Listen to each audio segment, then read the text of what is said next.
now forced to send it to you because you're not a participant and you're over 70 and a half. Good. Well, thanks so much for that call. We do appreciate it. Yeah, that's a good question. We don't see that very often. We do not. And we actually do have, we actually did have a question we were going to address kind of specifically about that. Right. Today as well. So, but let's go back to our kind of rock star thought process today. For the week. For the week. We don't want to talk about anyone real specific today, but in general. In general, what we were thinking was, and we really need some audience participation here. Give us some help. We want to know what you're thinking. Yes. Help us to answer this or finish this sentence. The happiest people in retirement are... Mom. I thought I'd throw that one in there. Your mom. My mom. No, but...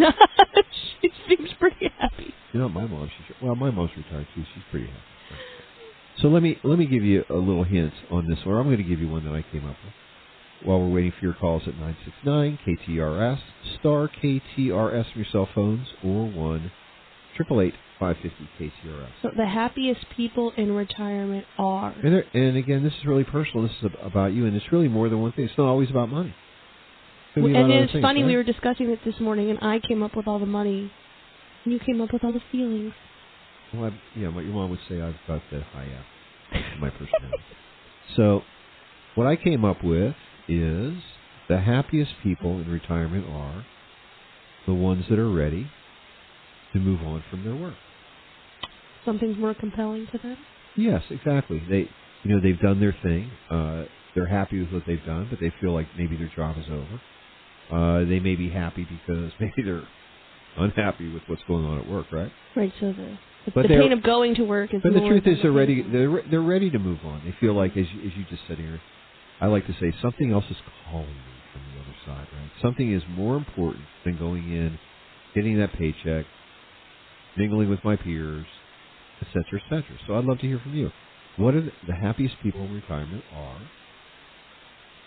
The ones that are happy with who they are and their relationships. That's big. Big one. I would say that's the happiest people in general, probably, but also in retirement. There is no question about that. I mean, and you can tell. Because it really isn't about money. It's about being happy with who you are in your life, what you've accomplished. Right. Maybe the things that maybe being excited about the things that are out there for you still to accomplish. And I think that's why... but it's not a perfect world either, is it? Of course not. Everyone has their ups and tragedies. And every place isn't make room for daddy or leave it to beaver. I mean, there could be situations where things aren't perfect between, you and your children or grandchildren. Maybe you'd like to make them better. But the thing is, you're happy with who you are. Right. And, that self-contentment really, I think, is infectious. Sure, and also I think that's why we generally have such happy, positive meetings, because we're sitting down and discussing the work that all of our clients have taken their lifetimes to build. Right. And we just get to help them sustain it for the rest of their lives. So and for us, it's an accomplishment. And it's truly a privilege to be invited on the journey. Yeah. We didn't do anything to help get them to where they were. But to be invited on to say, hey, help us with this next leg is just absolutely I'm smiling fabulous. because Judy is on the line, and I just have a really good feeling. There's a million Judys, including your mother-in-law. Or my mother-in-law. That's not my mother-in-law. Your grandma. She never calls the show. No, but this Judy does. We'll see if it's really I have a feeling. Judy, good morning. Welcome to Judy. I could sense it, Judy. See? We have a special connection, Judy and I. You got the psychic connection. Judy, Judy, help us. The happiest people in retirement are? They are the people that are competent and happy and ready to go on with their life. There you go. You know what my hubby says. You tell me what my hubby said. He says, I love you, Judy. Yeah, he does. He says, be careful going down the steps, Judy. Okay, right. Yeah, he does that too. He says, never lose sight of the money. Never lose sight of the money. Uh-huh. Well, it's wonderful that at least one of you is preoccupied in that way, right? I guess, but I keep telling them, you say we have enough, so let's spend it. There you go. Enjoy it. Have a little bit of fun. So, Judy, hopefully you'll let us know. When are you coming in again? Well, I don't know. Remember, I have to see Aaron about that little thing called health insurance. Oh, I got you. Well, so, you're seeing the smart one, so that won't be a problem for you. Yes. Well, my husband will have to come talk to you about restaurants. So. Life is good. Okay. That's what we're here for. Well, Judy, thanks so much. We've got Marilyn holding on line 1, and we hope you guys have a great weekend, huh? Thanks for breaking the ice on this subject. We really do appreciate that one. I like that one. And we got Marilyn. Good morning. Welcome to the show. Are you going to help us a little here? Yeah. Good. The happiest people in retirement are? The people who are overly stressed in their job. Oh, that's a good one. The relief of not going to work has. Oh, yeah. I feel like we should have recorded that sound effect. So, Marilyn, are you retired? Yeah. I was kind of forced to retire, but I've never been happier in my life. Fabulous. I volunteer now, and I gave up a big salary, but thankfully we were frugal, and life has never looked better than now. Well, that's great. Well, naturally, Aaron and I want to say thanks for calling to the show, but congratulations and have fun.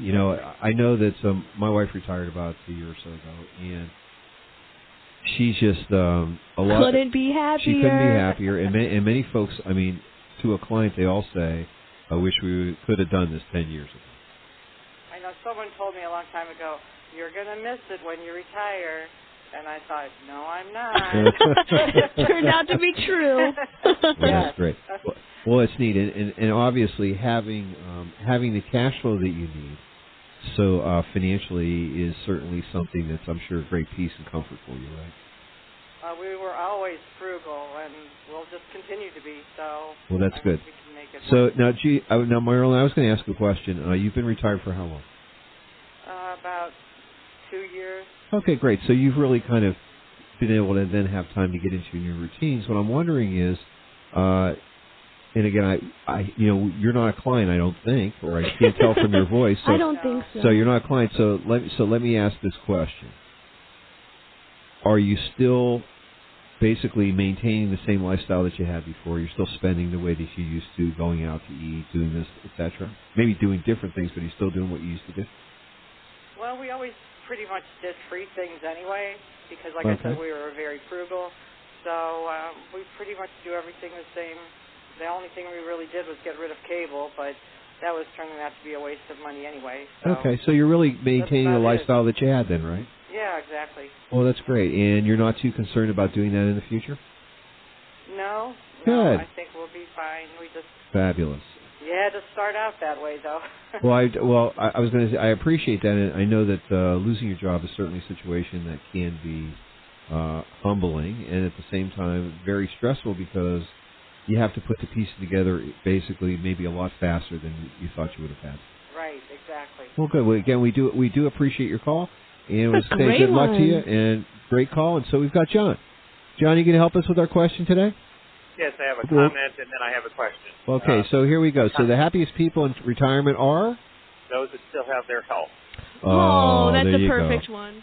We like to help them with their wealth, too, but if you have your health, health is everything. My question is, sure. I'm going to subject to RMD this year. Okay. And in my portfolio, a number of my investments have done quite well, so I've got some unrecognized gains. Can I transfer them over and keep that basis, or do I have to cash them out and record the capital gain? Well, first of all... two separate things. Yeah, John. So what happens is gains that you have in your retirement accounts, specifically your traditional IRAs, 401ks, etc., because you're using pre-tax money, there is no such thing as a capital gain. Because when the money comes out, it's all ordinary income to you. So, So I was going to say... again, like everybody else, maybe you're pulling from the losers, or you're either pulling from the winners and giving money to the losers, so you don't have to worry about that tax effect situation. Okay. It just that simplifies things quite a bit. Yeah, it just made the amount you had to pull out probably more since you had such a good year. Well, and the cool part is that if you do have multiple accounts, the IRS really doesn't care where the money comes from. It's just that the total between those accounts has to equal what your distribution is. Yeah. A lot of folks don't know that. I have 4 accounts that I can't pull from, so I'm going to go through and do that analysis. Well, we've got a couple of minutes here, so John, if you don't mind my asking, Why do you have 4? Employer. 2 of them were employer-based, and 1 happened when I just transferred some assets without. Okay, so is this sort of like 4 different paintings on the wall that you're looking at here? Because you could combine them. I'm just wondering why maybe you're keeping 4 of them instead of 2 or 3 or 1. Oh, well, we may have lost him. That's okay. That's okay, but that's an interesting question. I mean, and there are reasons that people may want to keep multiple accounts. Well, I don't know why it would be, unless it's really difference in asset allocation. Maybe they're trying to do one's a growth account versus one's a income account, or maybe they're investing in different things. Maybe one has index funds, or one has mutual funds, or one has alternative.